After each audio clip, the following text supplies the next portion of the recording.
hope you could stand me. So, for a lot of people in the room, Pussy Riot is just a name of a band that they've heard about but perhaps don't know a great deal. Can you It's not just the name of the band, I think it's like, it is a story how Hillary Clinton pronounced this name, how we made Hillary Clinton and the whole Senate of the United States of America pronounce this name. So actually you can know nothing about Pussy Riot and you don't have to know, but just you need to look at this fucking tweet. And then it just happened recently when I supported Bernie and he retweeted my account, Pussy Riot, and everybody started to freak out about, like, okay, the now candidate in the president of the US officially just retweeted something which has pussy in the name. Yeah, so. That's all, I guess, we should have to know about us. Well, what I actually think is interesting is your background with the group, because you started off wanting to be an activist who went into music rather than the reverse. Why did you choose that route for social change? Actually, I'm not a musician at all, and all what we've done in our life, we pretended to be somebody. We pretended to be musicians, but we've never been actual musicians. Yes, I spent 10 years in music school, but it didn't make me a musician. So I started as an activist in 2007, and I was quite mad about the story which happened with me when I was 15. I wanted to be a journalist, and I wrote an article for our local newspaper about ecological issues in our town, and they printed every piece from me before, but this one they told me, like, no, because it's about interests of big corporations, which, like, provide money to all, to all of us, and we couldn't just print it. So I was quite mad, and that's why I became politically active. So yeah, actually, not like I couldn't say that a lot changed since that time. So I still care about feminist issues, about ecological issues, and I still stand against repressions and against censorship. So, for any, thank you. So, for any other young activists out there, would you recommend art or music as a platform for expressing their views? It depends on your skills. If you can scream so loudly as I could, you obviously, it worth to try. So, since conceptual art, actually conceptual art made you free, and everybody here could be an artist, because conceptual art, like, seriously, it doesn't require any skills from you. So yes, if you will read the Joseph Kossuth article about art after philosophy, you will, like, you don't have to read all these libertarian magazines or attending libertarian conferences and be so free as you could be free at conceptual art. I could recommend it. I love that message. Now, I do. Art is an important platform for expressing views. Now, the reason I think most people here know Pussy Riot, what gained notoriety, is the fact that the government actually imprisoned you and some of your bandmates for a performance that you performed a few years ago. Now, after that, you spent 2 years in prison, and you become a very vocal activist for human rights, anti-totalitarian What was it like being in jail for 2 years for engaging in a demonstration performance that you undertook? It depends on how you treat it, and I'm trying to treat everything like, you know, if you're in a hard situation, you can be sad about that, or you can try to find some good sides. And I was like, okay, I will try to find good sides, and I started to do plans of the jail, just in order, if somebody would like to escape from this jail, I could provide them a plan. And then the prison officials found these plans, and I had to fight with them about that, and they were trying to persuade my fellow prisoners to just hate me. But it turned out to be good for me too, because if prison officials tell you that somebody is bad, prisoners usually believe that, okay, this person is like the best. So, yeah, then I made friends there, and I started to learn about Russia much more than I could learn just sitting in Moscow and being in my close political and art circles. So I started to learn more about like economical background of my country, economic reasons, and I started to learn why people ended up in prisons. I started to learn about war on drugs, which you have here and we have in our country too. And like more than 60% of people in Russia are in prison because of drugs, just not selling, but in a lot of cases just because they possess the drug they have in their pocket. Why not?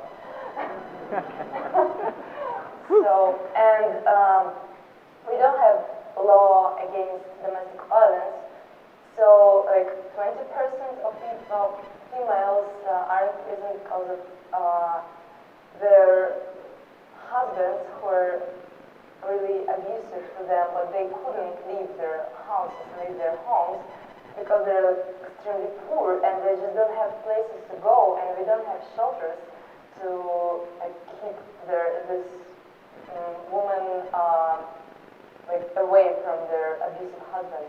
So yeah, I explored a lot of social problems, and then when I came out of prison, I started NGO and I started media outlet to like change it a bit.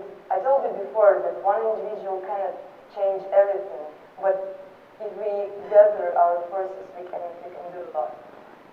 If you start a movement, that's great.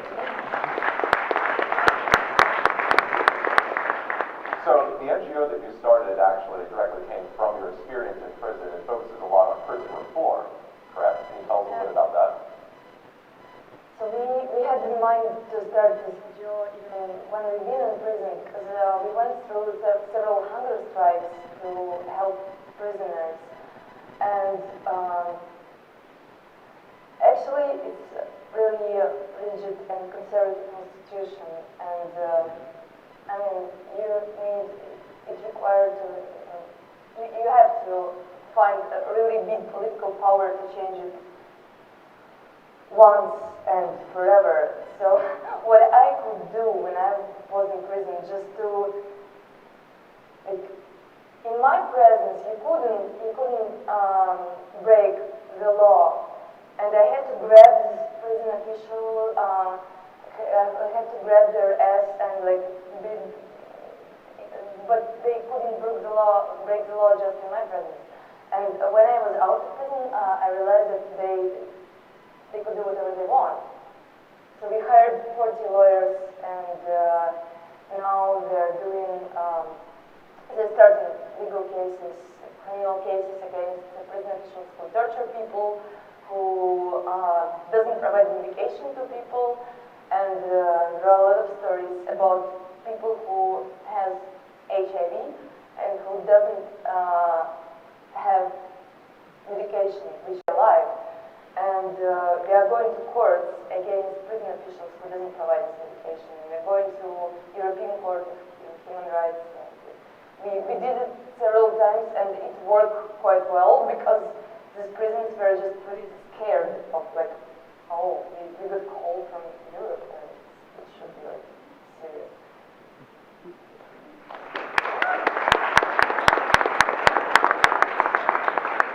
So there are a number of issues that you mentioned that overlap between being of interest in both Russia here and here in the United States, like the drug war, prison reform, freedom of speech. From your perspective, what are the similarities and dissimilarities between the state of Russia today and the United States today? Similarities, I could say that, of course, I would say that from my perspective, from my experience that I am doing. So since I was so actively involved in prison reform, I would say that we worked with ACLU and different some other organizations like rehabilitation through the art here in US, and we're collecting now information about prisons all around the world. Like, we want to compare prisons in Russia and in the United States, and we want to take a country, like one of Scandinavian countries, which has probably the best prison system now in the world. And we want to do some, like, we want to count, like, in numbers, how much people abuses in the United States and in Russia. And we have the same problems with solitary confinement. They put my friend in solitary, and she was there for more than half a year, and she couldn't see anybody. We have problems with food, and we have problems with medication, but actually the United States has problems with medication for all, which we don't have. Like, when I had a tooth pain in the United States, it was horrible. I had to pay $1,000 for a pill, which I could buy in Russia for $1. I think it's just not the right way how countries should exist. And yes, in this way, the United States really, I couldn't compare that with Russia. So in Russia we could buy some medical things like for cheap price. It's possible. And then, what's different? Here, your media are owned by different people, so here it's more diversified. Obviously, couldn't say that all of them are saying truth, but you can find truth in the middle, on the border intersection. And in Russia, all media are owned by one guy, by Putin, and so that's why the situation is really different. We have much more boring life in terms of political life. Like, if you have elections, it is so boring, it is so predictable. Here you have, like, yeah, you can't say for sure who will win. I hope Bernie will win, but who knows? Probably Trump. I hope you will be much more happy if Trump will win. I think what you'll find in this crowd is that there's a great diversity of support for different candidates. Some for Bernie, I don't know about Trump and others, but you mentioned Putin he's always in power, it seems, and it seems like he is... Not always, he started just at zeros. So, okay, in that case, how much longer do you think he's going to stay in power, and why do you think... I told you before that I'm not a political scientist, so I couldn't predict anything. I'm just a dumb musician. So, from a different angle, why do you think... musician. Well, let's actually talk about that. You're still a fake musician, you're still putting out great stuff. You actually just released a new music video a couple of weeks ago called Chaika. Yeah, that's true. Why don't we take a look at that and talk about that for a minute? Oh, yes.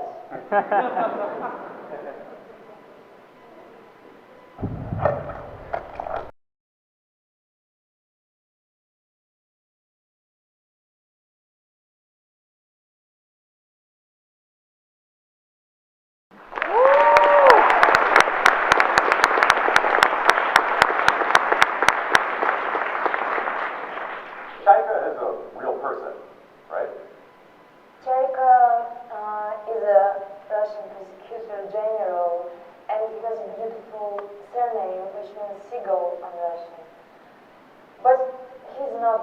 bright dude. He was just, he's a hero of an anti-corruption documentary, which was done by one prominent oppositional politician, Alexei Navalny, and his foundation against corruption.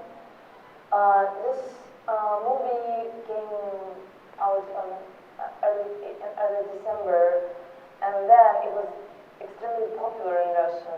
A lot of people saw that, and now it has more than 5 million views, which is like good for social political documentary.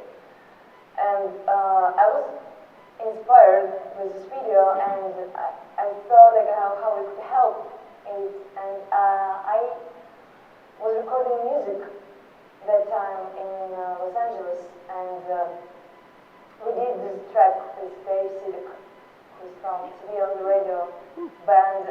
We did it just in one day, and then I came back to Russia in December, and I decided to do a music video.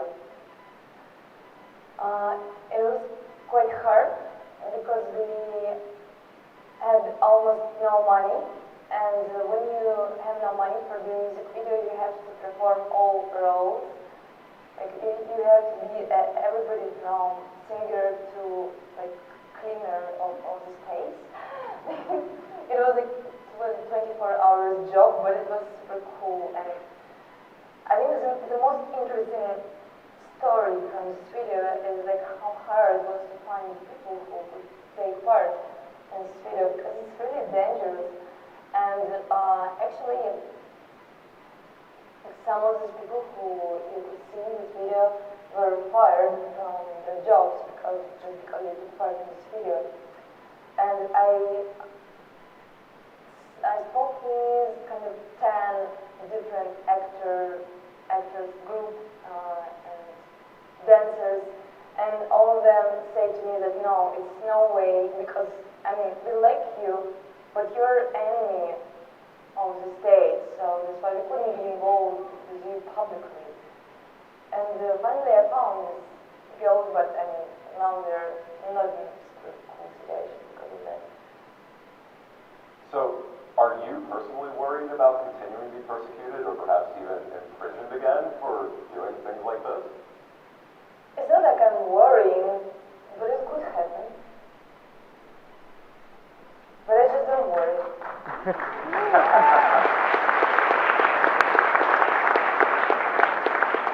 So, Nadia, obviously you're a Bernie supporter. We have a diverse group here. What I really love about this conversation is that we are finding ground where we do have issues that we very much agree upon.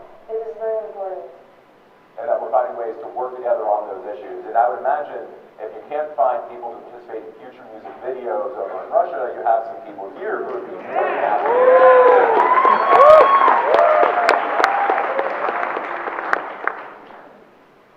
This is why I'm here, but you know, I'm that type of person who I'm not trying to avoid troubles. I mean, I feel that through troubles I could gain something, and like I don't want to leave Russia. I want to live in Russia. I want to be based in Russia. And, like most of my artworks I want to do in Russia. But you can come to Russia.